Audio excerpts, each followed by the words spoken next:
Hoy nos metemos de lleno en una etapa fascinante, llena de cambios, ¿eh?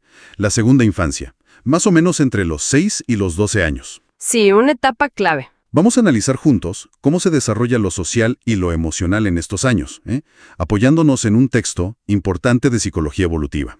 La idea es entender cómo los chicos y chicas aprenden a manejarse en un mundo que, bueno, se les va complicando un poquito más. Exacto. Es que es un momento de muchas transiciones importantes. No es solo crecer, ¿sabes?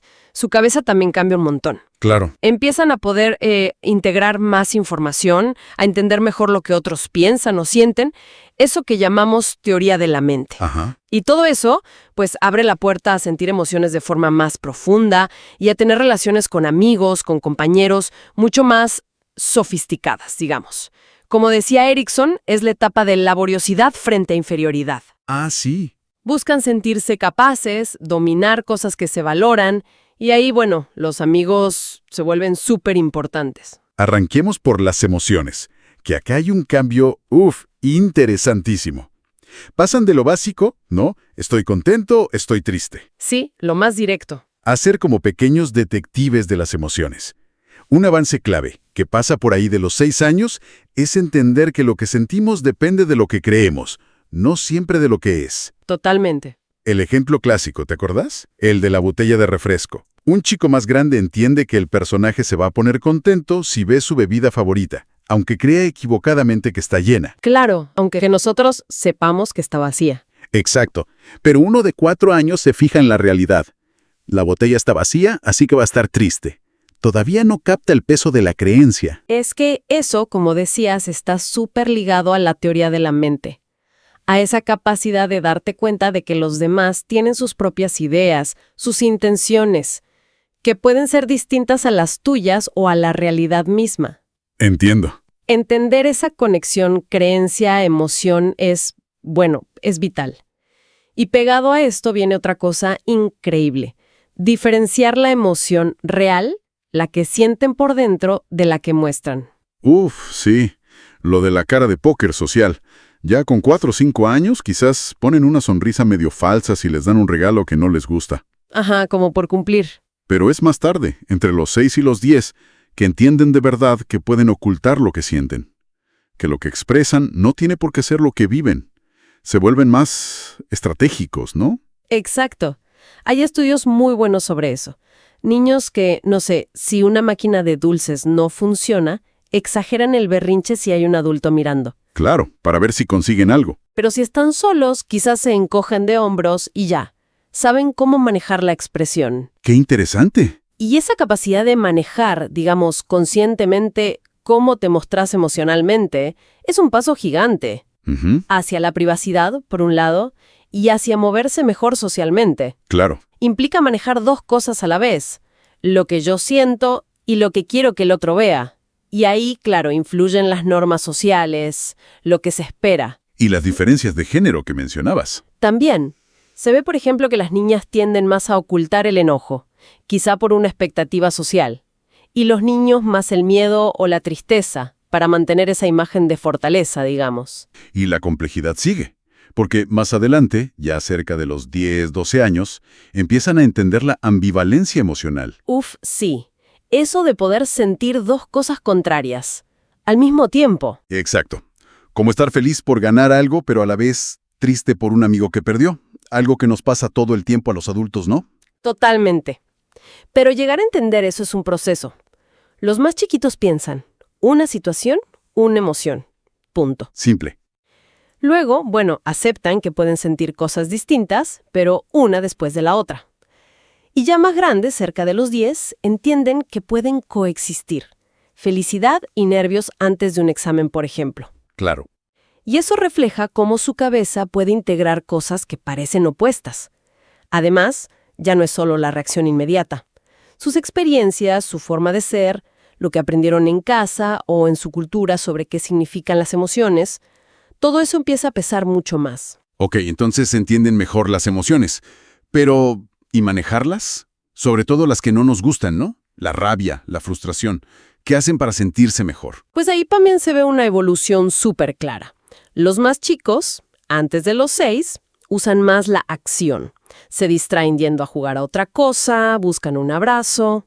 Lo físico, lo concreto. Exacto. Pero entre los 6 y los 12 empiezan a usar más la cabeza, digamos. Como a los 8 años ya entienden el poder de la distracción cognitiva, o sea, decirse a sí mismos, mejor no pienso en esto que me enoja. Ajá. Cambiar el foco mentalmente. O la reinterpretación. Bueno, no fue tan grave o puedo aprender algo de esto. Especialmente si es algo que no pueden controlar. Estrategias más internas. Sí, y también cambia a quién buscan.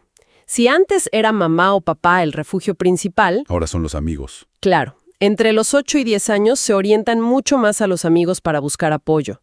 Incluso eligen con quién estar o dónde ir para evitar sentirse mal. Son más activos en eso. Tiene lógica. Pero, a ver, ¿qué influye en que un niño sea, digamos, más tranquilo y otro más reactivo? Porque vemos diferencias enormes. Sí, las hay. Y es una mezcla de cosas, ¿eh? Por un lado está la madurez cognitiva, obvio. Las herramientas mentales que tienen disponibles. Claro. Pero también el temperamento. Esa base más biológica, ¿viste? Si son más intensos, más fáciles de calmar, más adaptables, eso influye. ¿Y eso determina cómo van a ser? No, no determina. Influye, pero no es un destino. Porque acá entra con muchísima fuerza la educación emocional en casa. Ah, el ambiente familiar. Fundamental. Cómo ven que sus papás manejan sus propias emociones, aprenden por imitación, ¿sabes? El ejemplo. Claro. Y también el estilo. Si hay apoyo, si se habla de emociones o si hay mucha crítica, mucha negatividad. La seguridad del apego, del vínculo. Todo eso moldea un montón cómo aprenden a regularse. Entiendo. Y no podemos olvidar el contexto cultural y de género que manda mensajes, a veces sin palabras, sobre qué emociones está bien sentir y cómo mostrarlas. Bueno, cambiemos de escenario. Hablemos del mundo de los iguales. Los amigos, los compañeros. Que en esta etapa, boom, se vuelven importantísimos, ¿verdad? Importantísimos es poco, se vuelven centrales. Ya no es solo la familia el espejo donde mirarse. ¿Y qué aprenden ahí que no aprendan en casa? Algo clave, la simetría. En casa, la relación con los padres es desigual, por naturaleza. Hay una diferencia de poder, de saber. Sí, claro. Entre iguales, la relación es más horizontal. Y eso es un campo de entrenamiento ideal para habilidades sociales que se basan en la reciprocidad. ¿Cómo negociar? Exacto. Cooperar para lograr algo juntos, negociar para resolver un conflicto, compartir, esperar tu turno. Todo eso se aprende mucho mejor entre pares. Es tan vital que se considera una tarea evolutiva clave de esta etapa. O sea que tener problemas con los amigos acá puede ser una señal. Puede ser una señal de alerta, sí. Dificultades serias y que se mantienen en el tiempo con los compañeros se asocian a veces con problemas más adelante, académicos, de conducta, emocionales.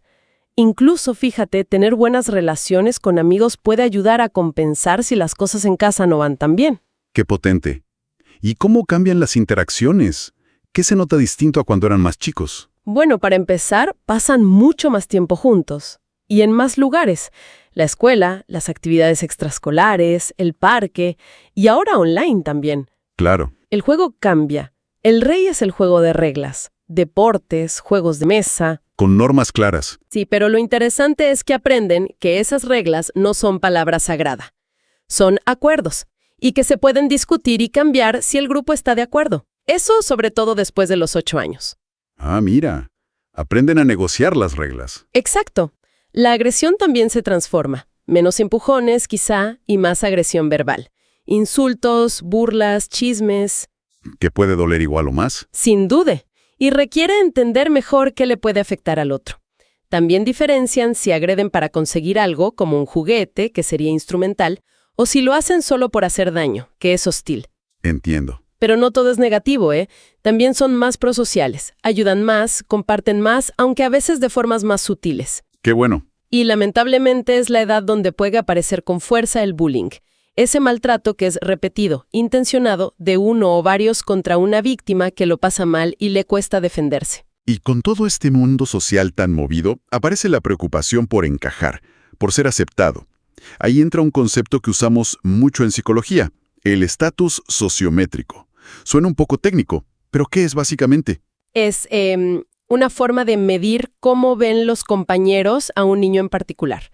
Se les pregunta, por ejemplo, con quién les gusta jugar o trabajar y con quién no les gusta. Ajá.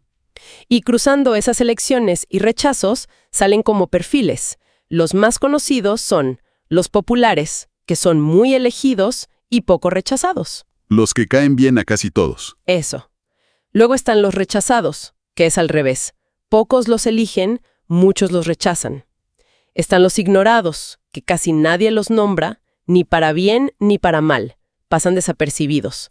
Y los controvertidos, que reciben muchos votos, pero tanto positivos como negativos. Generan reacciones fuertes, digamos. Comprendo.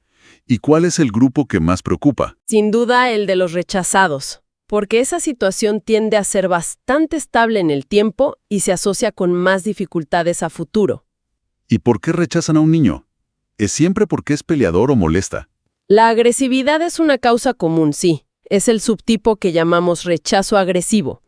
Suelen ser chicos que interrumpen, que les cuesta cooperar, a veces interpretan mal las intenciones de los demás, ven ataques donde no los hay. ¿Ven fantasmas? Algo así. Pero, ojo, no es la única causa. Hay otro grupo importante, el rechazo retraído. ¿Y esos cómo son? Son niños muy tímidos, muy ansiosos, que se aíslan mucho. Quizás en preescolar solo eran ignorados, pero en esta edad, esa pasividad, esa dificultad para entrar en los juegos, puede empezar a generar rechazo activo por parte de los demás. Qué duro. Sí. Y lo curioso es que a veces entienden bien las situaciones sociales, si se las preguntas, pero les falta la habilidad o la confianza para actuar en el momento. El rechazo, sea por agresión o por retraimiento, puede volverse un círculo vicioso, ¿sabes? Me imagino. ¿Difícil salir de ahí? Es difícil. Pero tener aunque sea un buen amigo puede ser un factor protector enorme. Y bueno, también hay programas de intervención que buscan ayudar a estos chicos a mejorar sus habilidades sociales. Justo hablando de amigos, porque una cosa es la aceptación del grupo en general y otra la amistad. Esa relación más íntima, ¿no? ¿Qué pasa con la amistad en estos años? ¿Se vuelve más importante, más profunda? Muchísimo más. Tener amigos se considera un logro social súper importante en esta etapa.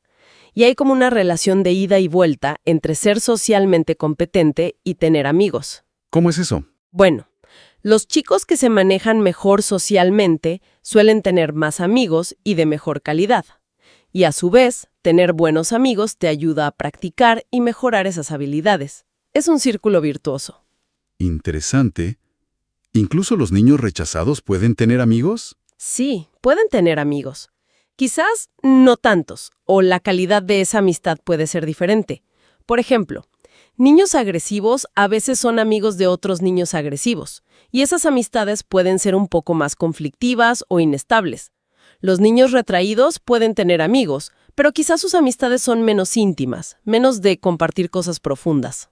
¿Y qué significa ser amigo para un niño de 7 años comparado con uno de 11? ¿Cambia la definición? Cambia un montón. Antes de los 8 años, la amistad es muy concreta, muy basada en la actividad. Es mi amigo porque juega conmigo, porque me presta sus juguetes. Es bastante instrumental, digamos. Compartir actividades. Exacto. A partir de los 8 empieza a importar la reciprocidad, el dar y recibir, pero todavía en cosas concretas. Nos ayudamos con la tarea, si él me invita a su cumple, yo lo invito al mío. Un intercambio más claro. Sí, el gran salto cualitativo viene después de los 10 u 11 años. Ahí la amistad se vuelve mucho más psicológica. Psicológica. ¿Cómo? Empieza a basarse en la confianza, en compartir secretos, sentimientos, pensamientos. En el apoyo emocional, en la lealtad, en entenderse. Buscan amigos con los que sienten que conectan en valores, en forma de ser. Ya no es solo jugar juntos. No. Ya describen a los amigos por cómo son por dentro. Es simpático, me escucha, puedo confiar en él. La similitud sigue siendo importante para elegir amigos.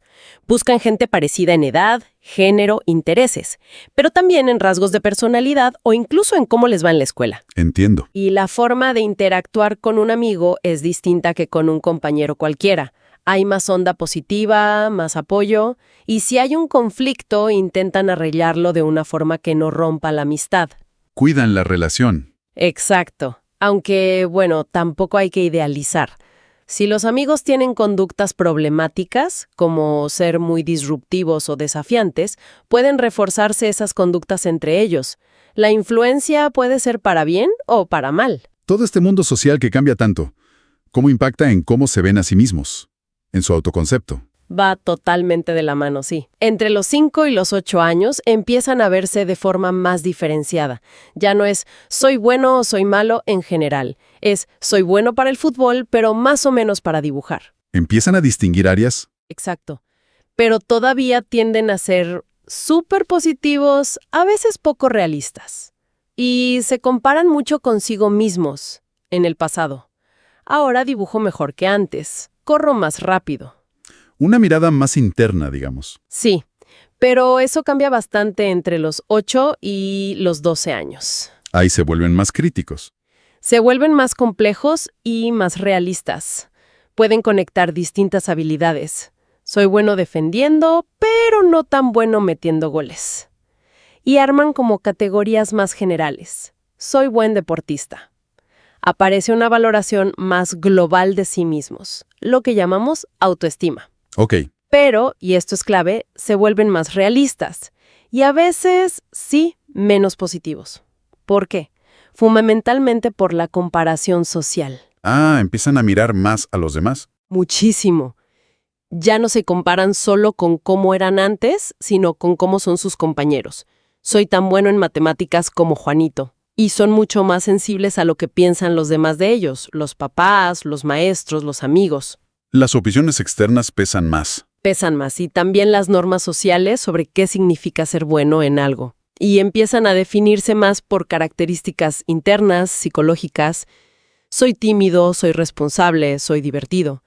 Obviamente, cómo les va en casa, si sienten apoyo o si viven situaciones difíciles como el maltrato, influye muchísimo en cómo se construye esa imagen de sí mismos. Ya para ir cerrando, toquemos brevemente cómo evoluciona su sentido del bien y del mal, su desarrollo moral. Piaget decía que los amigos eran clave acá también, ¿no? Sí, totalmente. Piaget habló de ese paso de una moral heterónoma, donde las reglas vienen de los adultos y se obedecen por miedo al castigo. La ley del más fuerte, digamos. Algo así. O la ley del adulto. Hacia una moral autónoma, donde las reglas se entienden como acuerdos necesarios para jugar juntos, basados en el respeto mutuo. Y eso se aprende mucho, justamente interactuando con iguales, negociando reglas. Claro, en el juego. Exacto. Y Kohlberg profundizó esto. Él señaló que hacia los 10 años más o menos, muchos chicos entran en lo que llamó la moral convencional. Convencional. ¿Qué significa eso? Significa que empiezan a entender y aceptar las normas sociales porque son necesarias para que el grupo funcione, para mantener un orden, para que la convivencia sea posible. Ya no es solo, no lo hago para que no me castiguen, que era la etapa anterior, la preconvencional. Entienden el porqué de la regla. Entienden la función social de la regla. La respetan porque es lo que se debe hacer para ser un buen miembro del grupo, para que las cosas funcionen para todos. Es la base para un razonamiento moral más abstracto que, puede desarrollarse más adelante. ¡Qué bárbaro! ¡Cuánta transformación en estos años!, ¿no?